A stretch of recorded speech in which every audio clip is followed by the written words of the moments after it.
हड़प्पा सभ्यता, हड़प्पा सभ्यता है ना।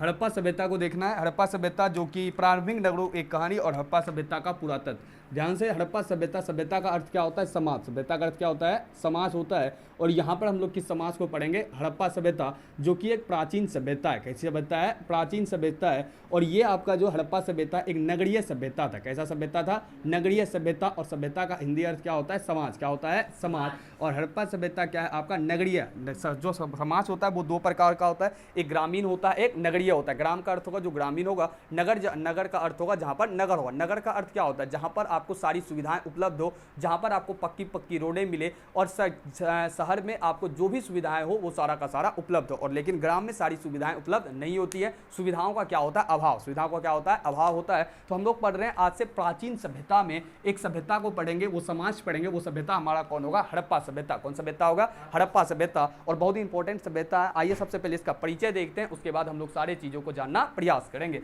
सबसे पहली बात है, आखिर इतनी प्राचीन, इतनी क्या कहते हैं पुरानी सभ्यता को किस प्रकार से जाना गया, इन बात को भी देखेंगे। इससे पहले जानते हैं हड़प्पा सभ्यता आखिर था क्या। आज से लगभग जो माना जाता है, आज से लगभग विश्व में 4 सभ्यता थी। मेसोपोटामिया की सभ्यता थी, क्रीट की सभ्यता थी, सिंधु घाटी सभ्यता थी। उन्हीं में 4 सभ्यताओं में से एक सभ्यता आपका कौन सा सभ्यता था? हड़प्पा सभ्यता था। कौन सभ्यता था? हड़प्पा सभ्यता था। हड़प्पा सभ्यता को सिंधु घाटी सभ्यता भी बोला जाता है। कौन सभ्यता बोला जाता है? सिंधु घाटी सभ्यता। आपको इतिहास में जितना भी क्या देखने को मिलेगा, सभ्यता देखने को मिलेगा, वो अधिकतर किसके किनारे फैला हुआ दिखेगा? नदी के किनारे। इसके पीछे रीजन क्या है? कि आज से पहले हम सभी जानते हैं मानव क्या करता था? उद्योग नहीं होता था। मानव के पास उद्योग नहीं होता था और वो तृतीयक सेक्टर, जिसे सेवा सेक्टर बोलते थे, वो नहीं हुआ करता था। इस कारण से मानव जो अधिक उसका जो क्या कहते हैं प्रभाव पड़ता था, या आर्थिक क्षेत्र जो होता था पैसा रुपया के लिए जो कमाने के लिए, उसका क्या था? कृषि था। क्या था? कृषि था। और कृषि के साथ वो लोग क्या करते थे? पशुपालन। क्या करते थे? पशुपालन। इस कारण से अधिकतर आपको सभ्यता और समाज इतिहास के अंतर्गत जो देखने को मिलेगा वो नदी के किनारे दिखेगा, क्योंकि नदी के किनारे है।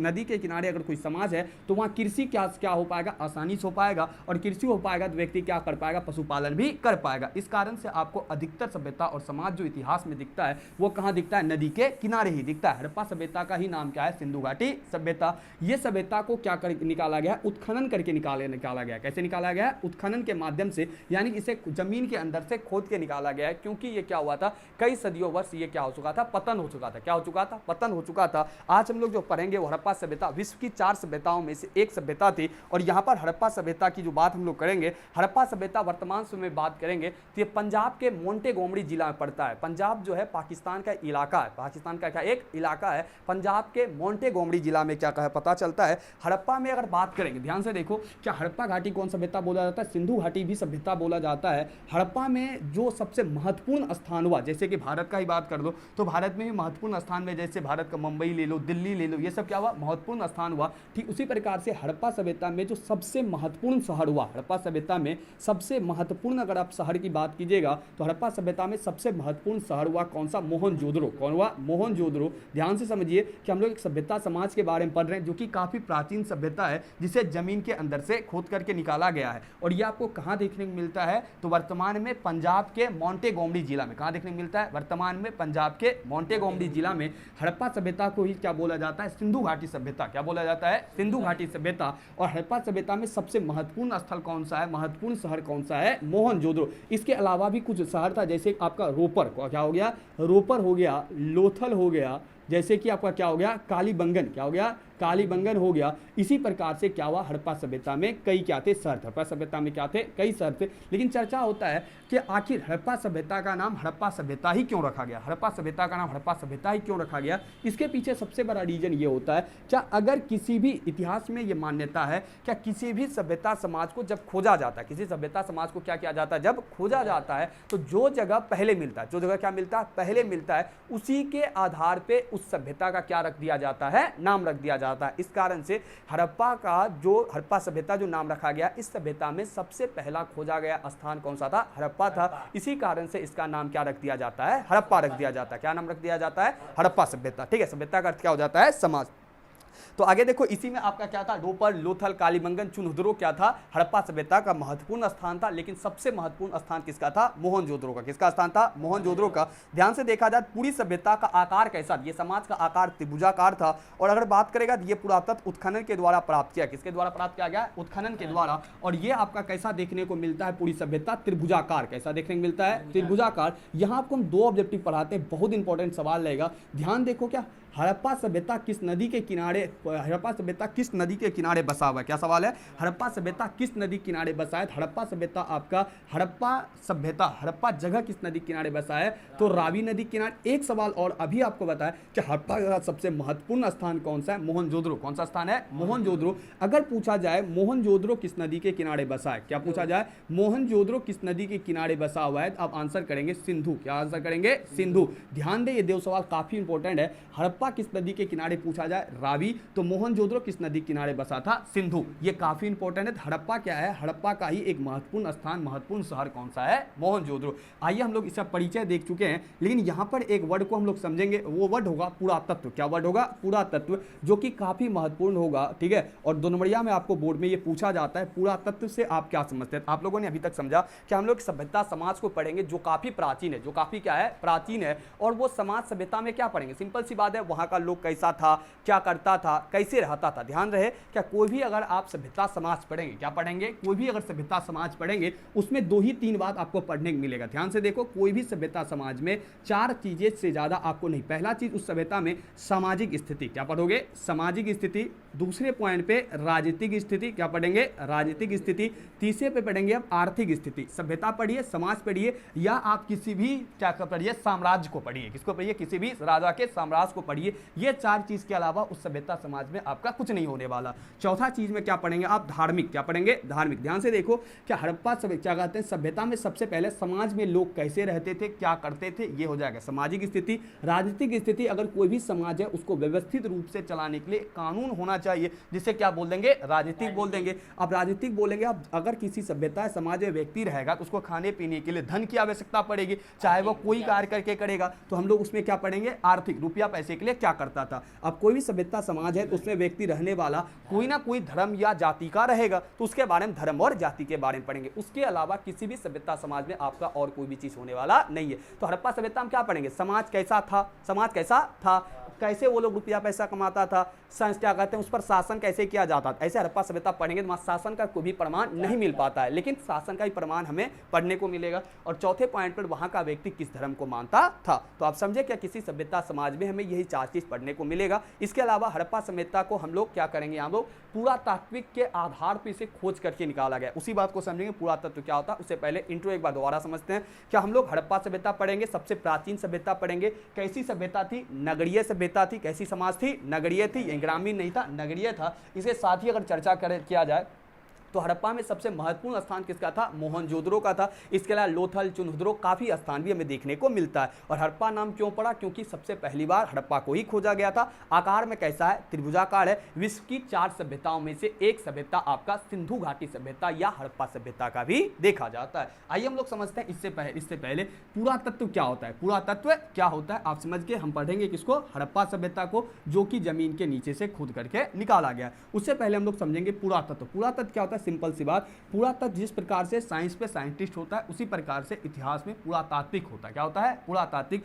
पुरातात्विक का अर्थ होता है, अब ध्यान से देखो, इतिहास जब भी आप पढ़ते हो, इतिहास क्या होता है, बीती हुई कहानी को पढ़ते हैं, बीती हुई कहानी को पढ़ते हैं, यानी बीता हुआ जो घटना है उसी कहानी को हम लोग पढ़ते हैं। अब बोलो बीता हुआ जो घटना है तो उसमें आपको क्या मिल सकता है, कोई आदमी आज से ये 2500 साल पुराना घटना है, कोई आदमी जिंदा तो है नहीं, कोई आदमी जिंदा तो आज तक है नहीं, तो हम लोग क्या करते हैं, जो उसमें सामान मिलता है, खुदाई के दौरान जो सामान मिलता है उस पर हम लोग अनुमान के आधार पे पता लगाते हैं। किसके आधार पे लगाते हैं, अनुमान के आधार पे पता लगाते हैं, हाँ ऐसा होता होगा या नहीं। तो उस समय हमारे यहाँ जो घूमने के लिए आया विदेशी यात्री, उसको क्या बोलते हैं, जो हमारे यहाँ घूमने के लिए आया उसे क्या बोलते थे, विदेशी यात्री। आज भी व्यक्ति जाता है तो आदमी फोटो खींच लेता है, लेकिन पहले व्यक्ति आता था वो डायरी मेंटेनेंस कर क्या करता था, डायरी लिखता था, उसे किताब के रूप में जाना जाता है। उसी समय क्या आपको इतिहास में 2-3 बातें देखने को मिला, वो लोग जो घूमने के लिए आता था वो सभ्यता समाज के बारे में जो लिखता था, उनसे भी हम लोग इतिहास के बारे में पता चलता है। लेकिन हड़प्पा सभ्यता जो है पूरी तरीके से ये पुरातात्विक है। कैसा है? पुरातात्विक है। पुरातात्विक का अर्थ क्या उसको समझिए ध्यान से। देखो सबसे पहले पुरातत्व क्या है? पुरातत्व क्या है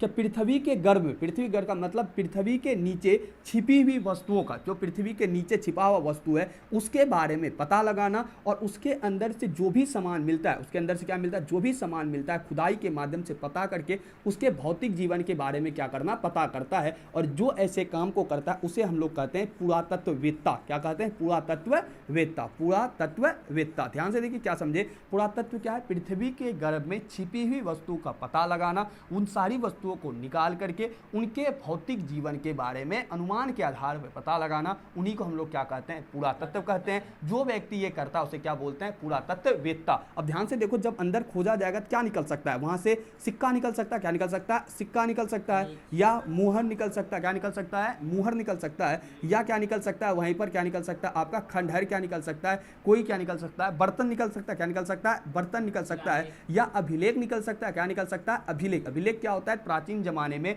जो भी काम किया जाता था उसे पत्थरों पर खुदवा के लिखा जाता था, उसे क्या बोलते हैं, अभिलेख। क्या बोलते हैं? अभिलेख। तो प्राचीन जमाने में अभिलेख भी मिलता है जिसके माध्यम से वहां की चीजों के बारे में पता लगता है। तो आपने पुरातत्व समझा। पुरातत्व का अर्थ क्या होता है? जो पृथ्वी के गर्भ में, पृथ्वी के नीचे छिपी हुई वस्तुओं को पता लगाना, वहां से जो वस्तु निकलता है उसके भौतिक जीवन के बारे में पता करना, और इतिहास में उन सभी चीजों को जब लिखा जाता है तो उसका आधार क्या होता है, पुरातत्व होता है। जैसे क्या निकल सकता है, सिक्का निकल सकता है, बर्तन निकल सकता है, अभिलेख निकल सकता है, मुहरे निकल सकता है, ईंटें निकल सकता है, काफी चीज जमीन के अंदर से निकल सकता है। और उसका क्या लगाया जाता है, अनुमान के आधार पर उसके अतीत यानी बीते गई बातों को लिखा जाता है। जो इस काम को करता है उसे क्या बोलते हैं, पुरातत्ववेत्ता। लघु का सवाल है, किसका सवाल है, लघु का सवाल है। ऐसे आपको ऑब्जेक्टिव 2 नंबरिया में दिया जाएगा सवाल लिखने के लिए। अगर आप नहीं लिख पाएंगे तो आपको नोट्स भी उपलब्ध कराया जाएगा। ठीक है, ध्यान से। आपने पुरातत्व समझा। अब हम लोग चर्चा करेंगे इसी में एक लाइन, उत्खनन। क्या चर्चा करेंगे, उत्खनन। उत्खनन का अर्थ कुछ नहीं होता है जमीन के अंदर से खोद कर निकालना, जमीन के अंदर से खोद कर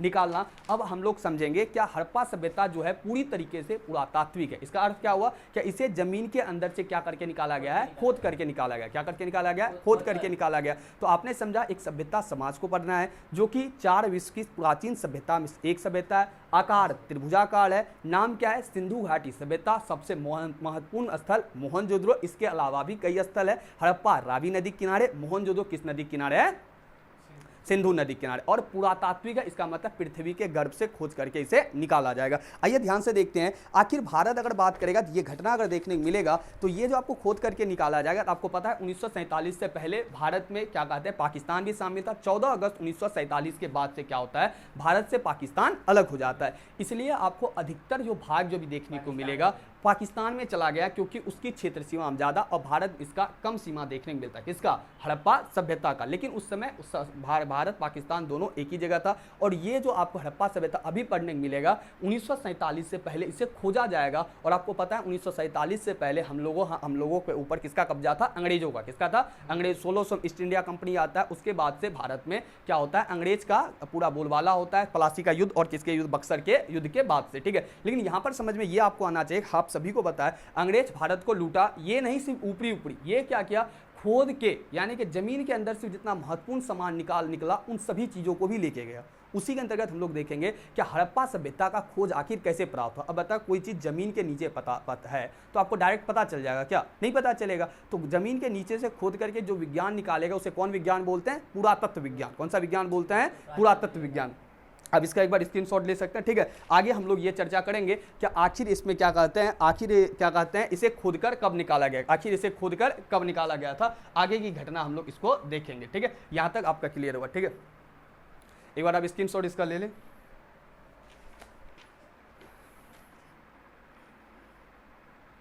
ठीक है, आइए आगे की ओर देखते हैं। अब हम लोग पूरी तरीके से हड़प्पा सभ्यता को खोजना क्या करते हैं, प्रारंभ। हड़प्पा सभ्यता खोजना क्या करते हैं, प्रारंभ करते हैं। किसके माध्यम से, पुरातात्विक उत्खनन, यानी इसे भी क्या करके निकाला जाएगा, खोद करके आपका निकाला जाएगा। ये सारा क्लियर हुआ। ठीक है,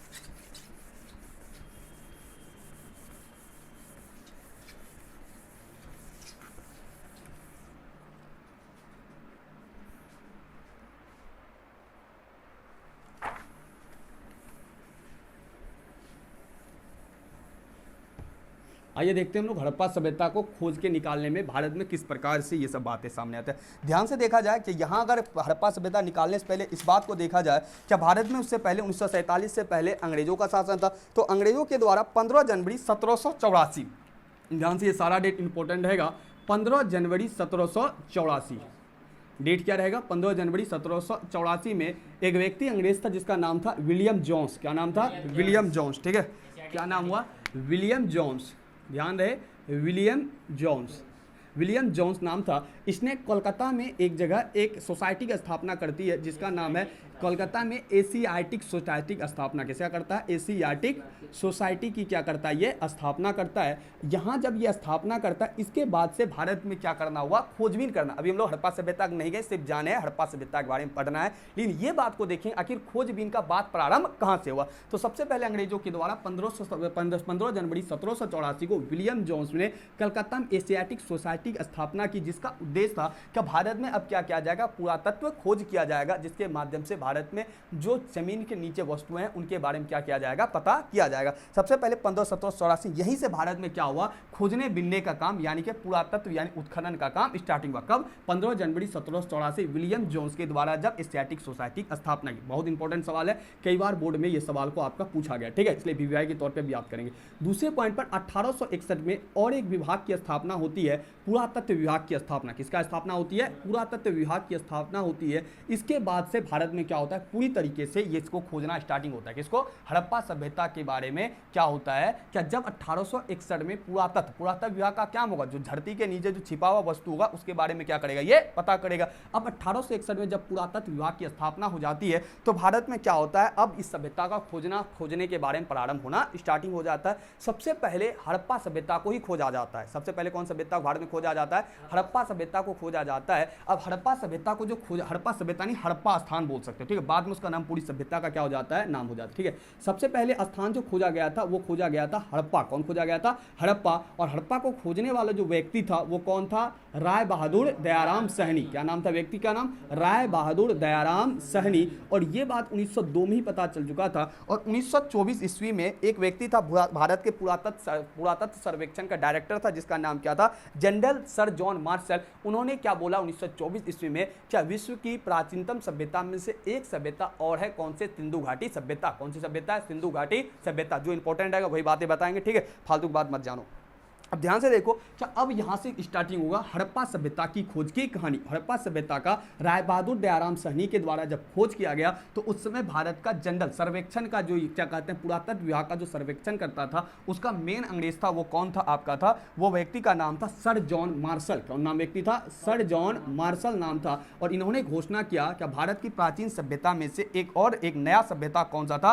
सिंधु घाटी सभ्यता। यही व्यक्ति के द्वारा बताया जाता है। जब हड़प्पा को खोजा जाता है तो उनके बाद उस समय भारत में पुरातत्व विभाग के जो मेन डायरेक्टर थे वो कौन थे आपके? Sir John Marshall. इन्हीं ने बताया कि सिंधु घाटी सभ्यता क्या है? विश्व की सबसे नवीन सभ्यता। नवीन क्यों? नया था क्योंकि सबसे पहली बार उस समय खोजा गया था। अब हम लोग समझेंगे क्या, और उसे खोजने वाला कौन था? राय बहादुर दयाराम सहनी। अब चर्चा होगा हड़प्पा सभ्यता को आखिर खोजा गया कैसे? हड़प्पा सभ्यता खोजा गया कैसे, इसकी कहानी को पढ़ेंगे। इसकी कहानी पढ़ेंगे, हड़प्पा सभ्यता कैसे खोजा गया इसकी कहानी पढ़ेंगे। इसके पीछे में एक क्रम में कहानी है। क्या सबसे पहले जो 1826 में ही इस बात का चर्चा हो चुका था। कब चर्चा हो चुका था? 1826 में ही इस बात को चार्ल्स मेसन, कौन व्यक्ति के द्वारा बताया गया था? चार्ल्स मेसन था, एक अंग्रेज था, उन्हीं के द्वारा हड़प्पा टीला का खोज किया गया था। ठीक है, सबसे पहला जो बातें बताया था हड़प्पा के बारे में चार्ल्स मेसन नाम का व्यक्ति था। इन्हीं ने सबसे पहले क्या बता दिया था? क्या हड़प्पा टीला के बारे में बताया गया। बहुत इंपॉर्टेंट सवाल है कि हड़प्पा टीला के बारे में सबसे पहले किसने बता दिया? खोज के नहीं निकाला, क्या कहता? बताया था। क्या हड़प्पा टीला के बारे में सर्वप्रथम किसने बताता है? फर्स्ट बार जो बताता है वो कौन बताता है आपका? Charles mason. कब बता? 1826 में। हड़प्पा टीला का सर्वप्रथम किसने उल्लेख किया था? तो चार्ल्स मेसन ही किया था। दयाराम सहनी हड़प्पा को खोजा था, लेकिन सबसे पहले हड़प्पा सभ्यता का जो उल्लेख किया था वो कौन किया था आपका?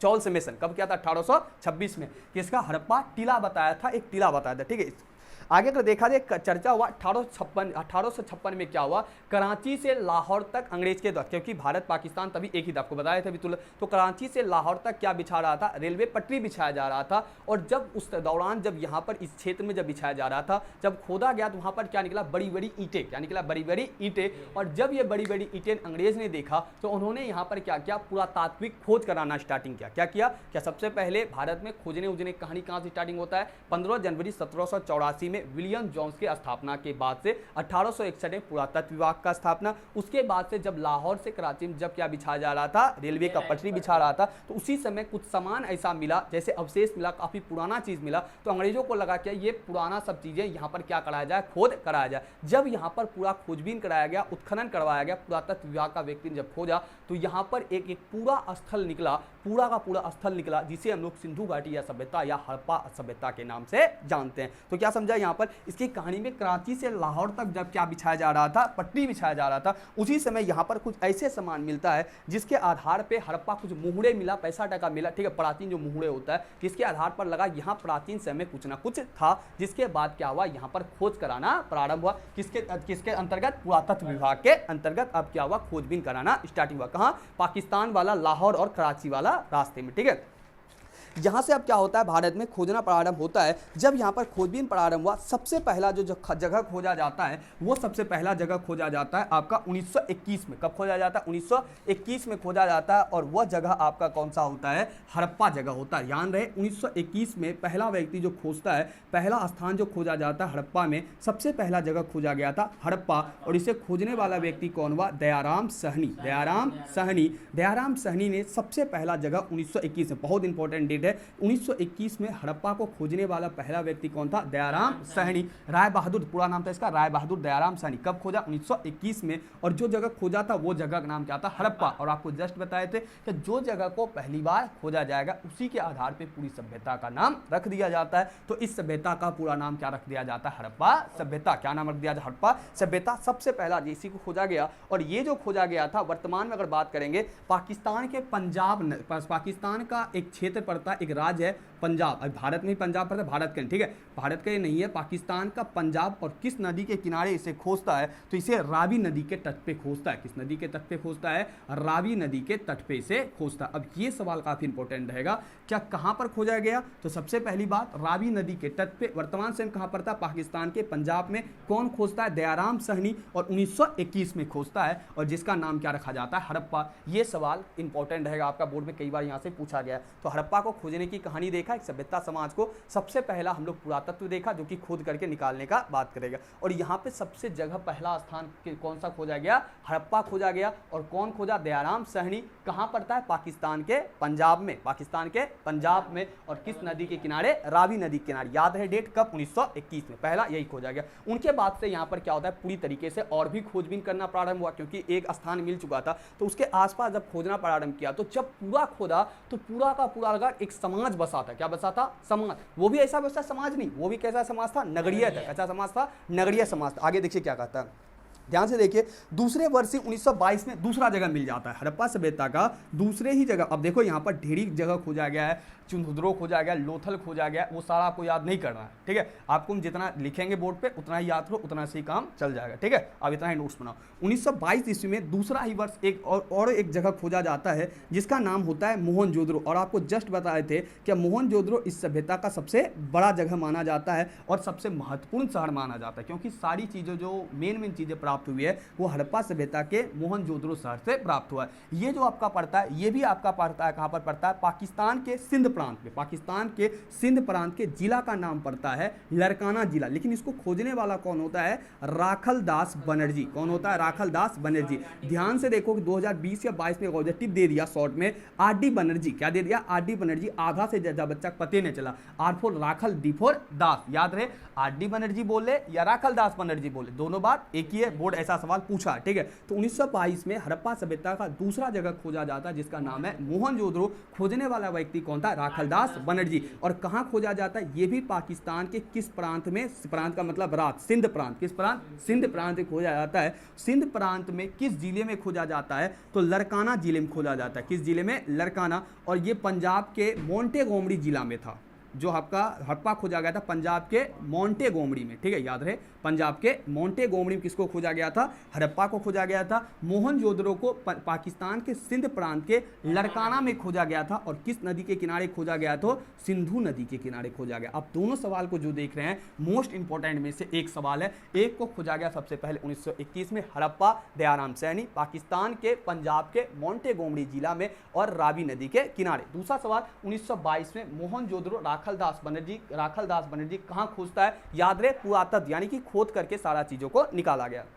कब निकाला गया, आरडी बनर्जी पाकिस्तान के सिंध प्रांत के किस जिला में, लड़काना जिला में, किस नदी के किनारे, सिंधु नदी के किनारे। और हड़प्पा टीला का सर्वप्रथम किसने बताता है, चार्ल्स मेसन बताता है और हड़प्पा टीला के बारे में सर्वप्रथम इन्हीं के द्वारा उल्लेख किया जाता है। इससे पहले अर्थात पुरातत्व विभाग 15 जनवरी 1784 को विलियम जोन्स के द्वारा कलकत्ता में एशियाटिक सोसाइटी की स्थापना हुई। अब यहाँ पर चर्चा स्टार्टिंग हो गया कि हड़प्पा सभ्यता को खोजना प्रारंभ हुआ, जिसमें कि 2 महत्वपूर्ण स्थल को हम लोगों ने देखा। आगे अगर बात करेगा, इस प्रकार से हड़प्पा सभ्यता का सारा देखा गया। हड़प्पा या मोहनजोदड़ो एक विस्तृत साम्राज्य की जुड़वां राजधानी बता। एक व्यक्ति और नाम याद रखेंगे, अब ध्यान से देखिए, इसी प्रकार से और भी जगहों को खोजा गया, बाकी उतना इंपॉर्टेंट नहीं है। आपका किताब में एक चार्ट दिया गया, 2 प्रकार की किताब आता है, एनसीईआरटी और एसबीपीडी का, ठीक है। अगर आप पढ़ना बढ़िया चाहते हैं एसपीपीडी का ही रेफर करेंगे, ठीक है। और एसबीपीडी किताब में आपका दिया गया सारा स्थल को, लोथल दिया गया है, क्या कहते हैं मोहनजोदड़ो, चुनहुदरो दिया गया है, जैसे कि आप बात कर लो कुर्दिजी दिया है, लोथल, आलमगीरपुर, देसलपुर, मिथानपुर, सुरकुद्दा, बनावली, मांडा, धौलावीरा, भगवानपुरा, राखीगढ़ी, ये सब जगहों को भी क्या किया गया, खोजा गया, जो कि हड़प्पा सभ्यता में शामिल है। लेकिन आपको मेन में ही बताते हैं, ठीक है। इसके बाद हड़प्पा के बाद और भी जगहों को खोजा गया। जब पूरे जगहों को खोजा गया तो इससे ये पता चला ये सभ्यता एक समाज प्राचीन समय में था। इसके अलावा एक व्यक्ति का आप नाम याद रखेंगे, पिगड़ महोदय। क्या नाम था, पिगड़ महोदय क्या बताता है, हड़प्पा सभ्यता का जुड़वां राजधानी बताता है। हड़प्पा सभ्यता का जुड़वां राजधानी बताता है, किसको बताता है, हड़प्पा सभ्यता का जुड़वां राजधानी किसको, हड़प्पा और मोहनजोदड़ो को क्या बताता है, हड़प्पा सभ्यता का जुड़वां राजधानी। अब पूछा जा सकता है हड़प्पा सभ्यता का जुड़वां राजधानी किसके द्वारा बताया जाता है, तो जुड़वां राजधानी ने पिगड़ महोदय बताया था। कौन बताया था, पिगड़ महोदय। आइए हम लोग अब चर्चा करेंगे हड़प्पा सभ्यता का विस्तार, आखिर ये कहां से कहां तक फैला। कई बार आपको 2 नंबरिया में ये पूछा जाता है कि हड़प्पा सभ्यता का विस्तार आपका कहां से कहां तक। यहां तक हम लोगों ने क्या देखा, हड़प्पा सभ्यता को खोजा और किसके माध्यम से खोजा, तो पुरातत्व माध्यम से खोजा। भारत में कब स्टार्टिंग हुआ खोजना उजरे के बारे में, तो उसके बारे में जाना। और यहां से हम लोग ने मोहनजोदड़ो, हड़प्पा को खोजते हुए बाकी के अन्य स्थलों को भी खोजा, लेकिन इंपॉर्टेंट स्थल को देखा और पिगड़ महोदय ने जुड़वां राजधानी बताता है। अब बात करेंगे हड़प्पा सभ्यता आखिर कितना बड़ा था, हड़प्पा सभ्यता का विस्तार, जो कि लघु में पूछा। इसका एक बार आप स्क्रीनशॉट ले लीजिए।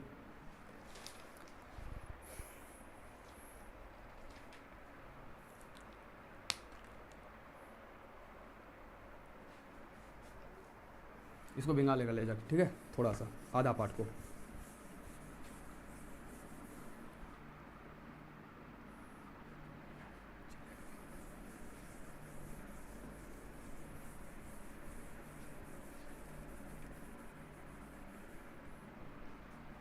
आइए हम लोग देखते हैं हड़प्पा सभ्यता का विकास, हड़प्पा सभ्यता का विस्तार, विस्तार क्या देखें, हड़प्पा सभ्यता का विस्तार। आखिर हड़प्पा सभ्यता कितना बड़ा था, ठीक है, हड़प्पा सभ्यता का विस्तार।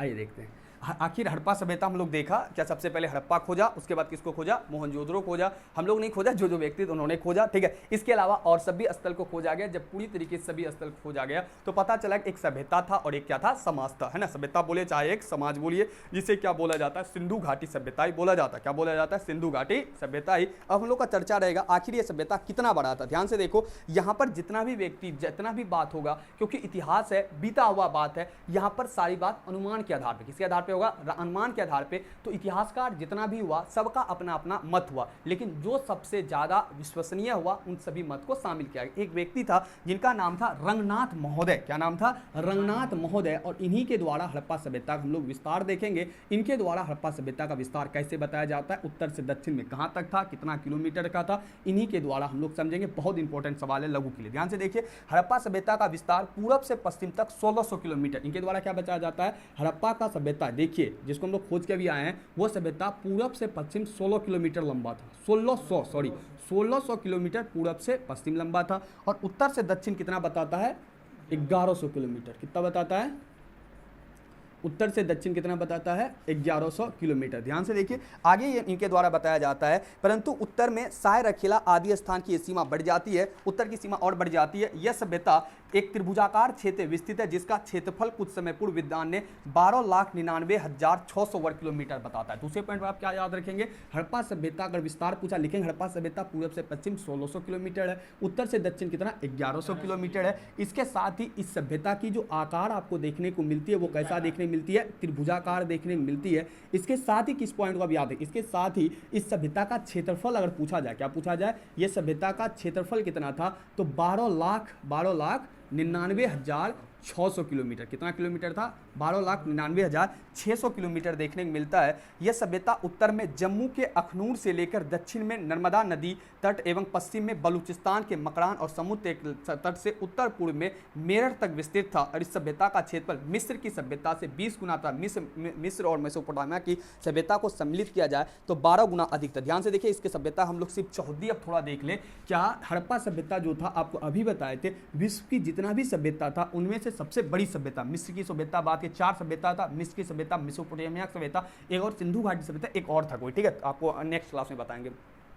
तो उन सभी सभ्यता में से सबसे बड़ी सभ्यता कौन थी, हड़प्पा सभ्यता थी। अब हड़प्पा सभ्यता कितना बड़ा विस्तार था अगर बात करें तो हड़प्पा सभ्यता उत्तर में जम्मू कश्मीर के अखनूर तक जाता है। उत्तर में कहाँ जाता है ये, उत्तर। अब ध्यान से आप बोर्ड पे अगर पढ़ोगे तो आपको ऊपर साइड क्या होता है, उत्तर, क्या होता है, ऊपर साइड उत्तर होता है, नीचे साइड क्या होता है, दक्षिण होता है, और इस साइड को हम लोग क्या बोलते हैं, पूरब बोलते हैं, और इस साइड को क्या बोलते हैं, पश्चिम बोलते हैं। अब देखिए कोई भी सभ्यता समाज होगा उसका चौहद्दी होगा, आपका भी घर होगा तो उसका क्या होगा, चौहद्दी होगा। ठीक उसी प्रकार से हड़प्पा सभ्यता अगर बात करेंगे तो हड़प्पा सभ्यता उत्तर में जो आपका फैला था, उत्तर में जम्मू कश्मीर के अखनूर तक फैला था। उत्तर में कहां से कहां तक फैला था, जम्मू कश्मीर के अखनूर तक, ठीक है, इतना भी लिख देंगे आप। हड़प्पा सभ्यता उत्तर में कहां फैला, उत्तर में जम्मू के अखनूर तक फैला था। और वहीं पर अगर बात करेंगे आप पश्चिम में कहां तक जाती, सॉरी दक्षिण में जाती है नर्मदा नदी तक। दक्षिण में कहां तक जाती है, नर्मदा नदी तट तक जाती है, दक्षिण में नर्मदा नदी तट तक जाती है, ठीक है। अब उत्तर दक्षिण में नर्मदा नदी तट तक, और पश्चिम में बलूचिस्तान, बलूचिस्तान के मकरान, ये पड़ता है आपका पश्चिम में, कहाँ पड़ता है, बलूचिस्तान मकरान, ये पड़ता है, आपको पता है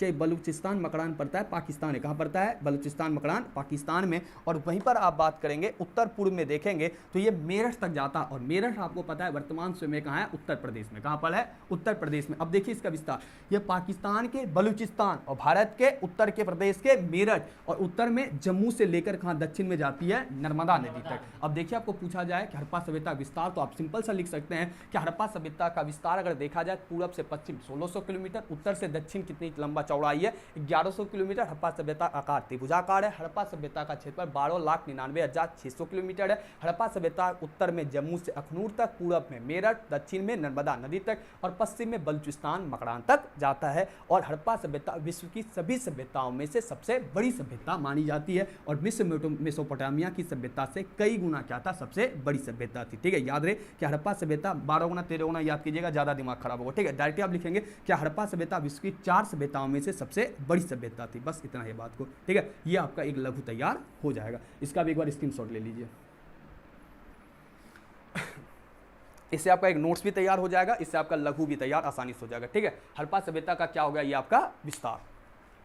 आगे अगर देखा जाए हड़प्पा सभ्यता के विस्तार के बाद देखेंगे, अब हम लोग समझेंगे हड़प्पा सभ्यता का काल। क्या समझेंगे, हड़प्पा सभ्यता का काल आखिर आज से कितना 100 वर्ष पहले था। आज से हड़प्पा सभ्यता का काल अगर बात करेंगे, ये काफ़ी विवादित रहा है कि आज से पहले हड़प्पा सभ्यता कितना 100 साल पहले था। तो ये बात काफ़ी विवादित रहता है, लेकिन आपको हम 2 ही 3 डेट बताएंगे जो कि सर्वमान्य है, जो कि आपसे ऑब्जेक्टिव से पूछेगा। ऑब्जेक्टिव के रूप में आप याद करेंगे, ढेरी दिया गया आपके किताब में डेट में, लेकिन आपको हम सबसे प्रमाणिक बताएंगे जो कि सबको प्रमाणिक है और जो आपसे बोर्ड में पूछेगा। ऐसे सवाल हड़प्पा सभ्यता का काल से सवाल आपको पूछेगा नहीं, अगर पूछेगा तो आपको हम बता रहे हैं, ठीक है।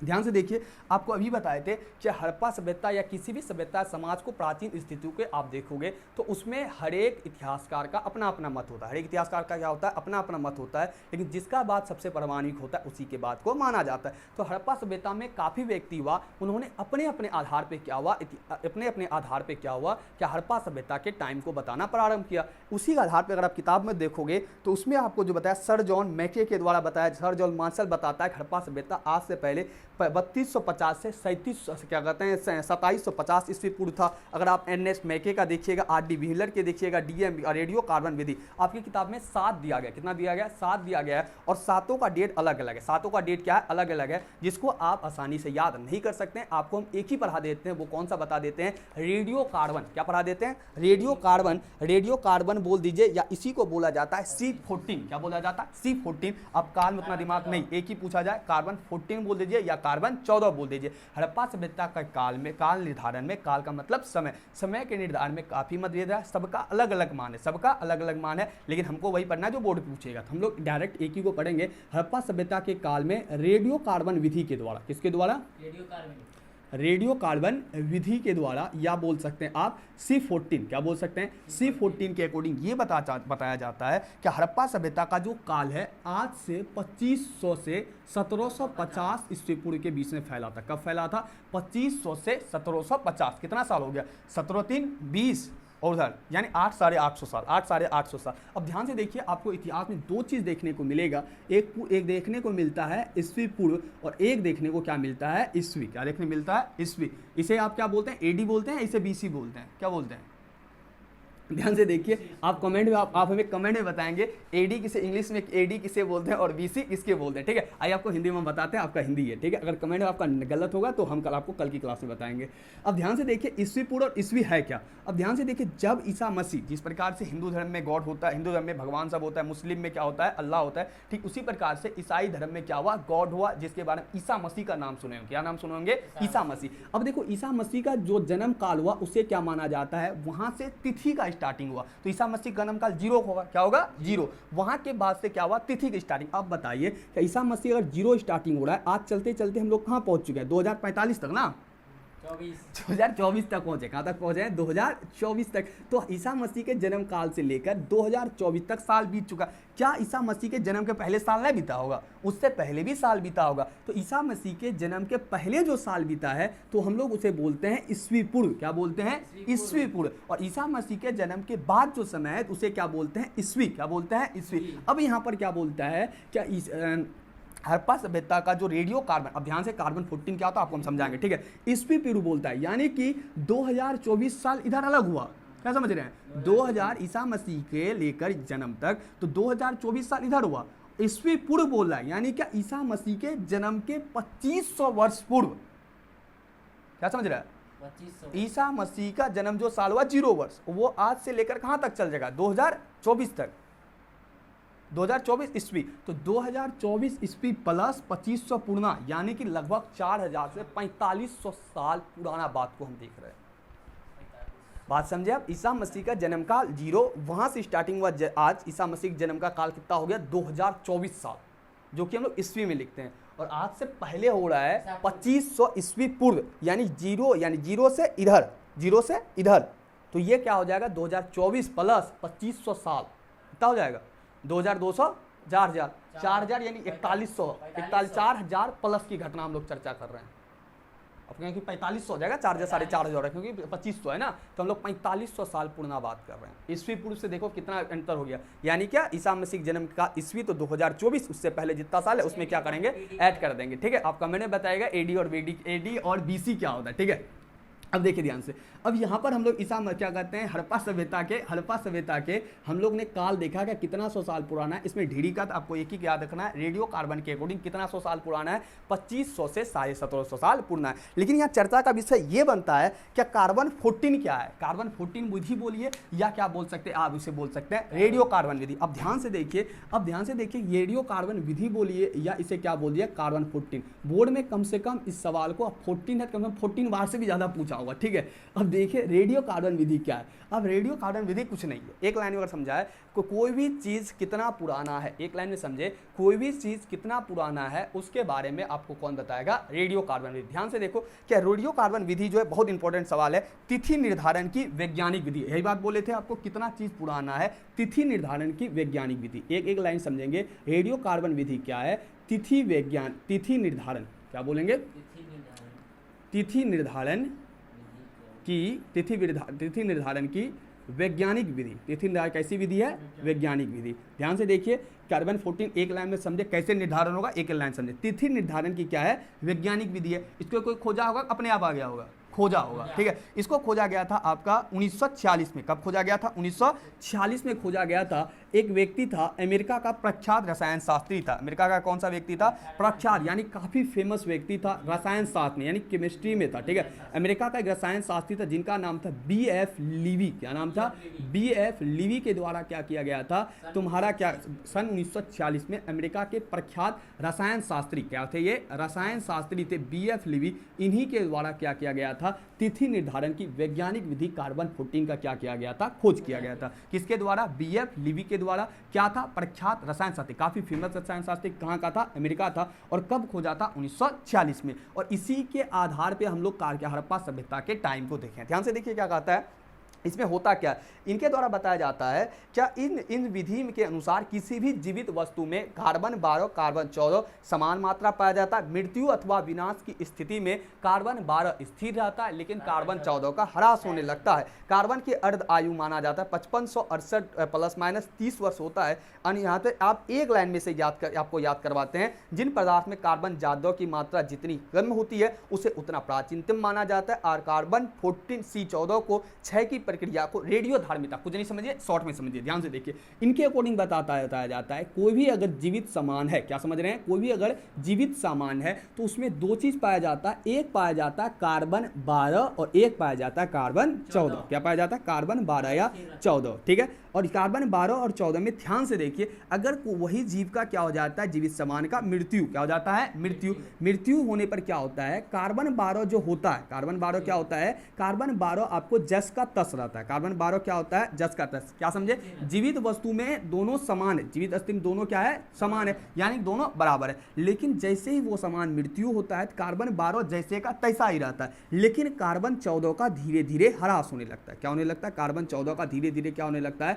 ह्रास होने लगता है। और जो भी वस्तु क्या होता है, कार्बन 14 का जितना कमी पाया जाता है। अब ध्यान से देखिए क्या बताता है, जो भी वस्तु में कार्बन 14 यानी कि C14 का जितना कमी पाया जाता है उसे उतना क्या माना जाता है? पुराना माना जाता है। क्या माना जाता है? उतना पुराना, या बोल सकते हैं इसे क्या बोल सकते हैं? प्राचीनतम। क्या बोल सकते हैं? प्राचीनतम। एक लाइन और आपको बताया, क्या C14 की क्षय की प्रक्रिया को रेडियो धार्मिता, यानी क्या ये धीरे धीरे जो खत्म होता है, कौन खत्म होता है? C14। कौन खत्म होता है? C14। इसी को हम लोग क्या बोलते हैं? रेडियो धार्मिता। लेकिन आपको यहाँ बढ़िया समझ में नहीं आएगा, एक बार बताते हैं। अब मान लीजिए ये रहा आपका, ये आपका फोटो हुआ बढ़िया सा, ठीक है, ये वो आपका फोटो, ये रहा। अब ये रहा आपका लफा वाला हुआ, ठीक है, ये कान में रहा एयरफोन, ठीक है। अब ध्यान से देखिए, अब आप जिंदा हैं तो कार्बन 12 कार्बन 14 आपके अंदर दोनों है, कार्बन 12 भी है, कार्बन 14 भी है, दोनों है। अब ध्यान से बताइए, अगर आप किसी मृत्यु ना हो, ठीक है, गुड़िया मान लेते इसको, अब ये गुड़िया मर गई, गुड़िया क्या हो गया? मर गया। अब गुड़िया मरने के क्रम में अब बताइए, पहले दोनों समान था, लेकिन जैसे मरा गुड़िया तो कार्बन 12 जैसे का तैसा, लेकिन कार्बन 14 क्या होने लगा? समान। अब मान लीजिए कार्बन 12 यहाँ था, कार्बन 14 यहाँ था, जब दोनों जिंदा था आपका दोनों यहाँ था। अब जैसे मरा, मान लो कार्बन 12 है और कार्बन क्या है? 14 है, ठीक से देखिए, कार्बन 12। अब जैसे मरा ये तो यहीं रहेगा, लेकिन ये घटना क्या होगा? प्रारंभ होगा। अब बताइए कि यहाँ से यहाँ तक जो घटा होगा इसका समय काल आसानी से पता चल जाएगा, और जितना घट रहा है उतना पुराना होगा कि उतना नया होगा? पुराना होगा। तो इसी बात पे पता लगा लिया जाता है कि जितना कार्बन 12 से कोई चीज जितना घटा हुआ रहता है, पता चल जाता है कितना पुराना है। अब मान लीजिए 100 था, कितना था? 100। अब ये कितना चल गया है? कार्बन 14 कितना चल गया? 95। तो कितना घटा है 100 से? 5। कितना घटा है? 5। तो 5 साल पुराना है। क्यों 5 साल? क्योंकि शुरुआती समय दोनों एक के होगा, शुरुआती समय दोनों एक ही होगा, लेकिन मरने के बाद कौन घटा है? कार्बन 14। तो कार्बन 14 जितना घटा है उतना क्या मान लेगा? सबसे पुराना मान लेगा। अगर मान लीजिए 90 आ गया, पहले कार्बन 12 100 है, अगर ये कितना हो गया? 90, तो कितना घटा है? 10 घटा। कितना घटा है? 10। तो उतना समय निकाल लेगा, उसके आधार पर क्या बोल देगा? इतना पुराना ये वस्तु है। और कार्बन 14 जो ये खत्म होता, इसी को क्या बोलते हैं? रेडियो धार्मिता। कार्बन 14 की खत्म होने की प्रक्रिया को क्या बोलते हैं? रेडियो धार्मिता। तो जितना भी हड़प्पा सभ्यता में सामान मिला, तो उसके आधार पर जब देखा गया तो हड़प्पा सभ्यता कितना साल पुराना दिखता है? 2500 से 1750 साल पुराना। एक बार ध्यान से देखिए, पुरातत्व कार्बन 14 क्या? तिथि निर्धारण की वैज्ञानिक विधि को क्या बोलते हैं हम लोग?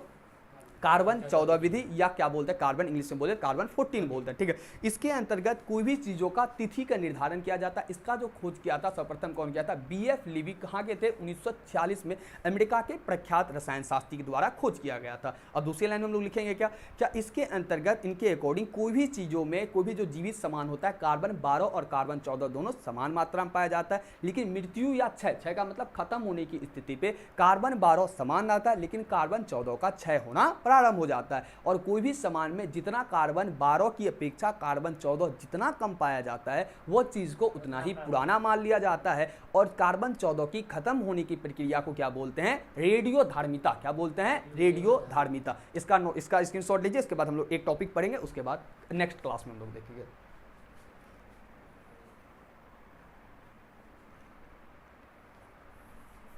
लॉन्ग क्लास हो गया क्या?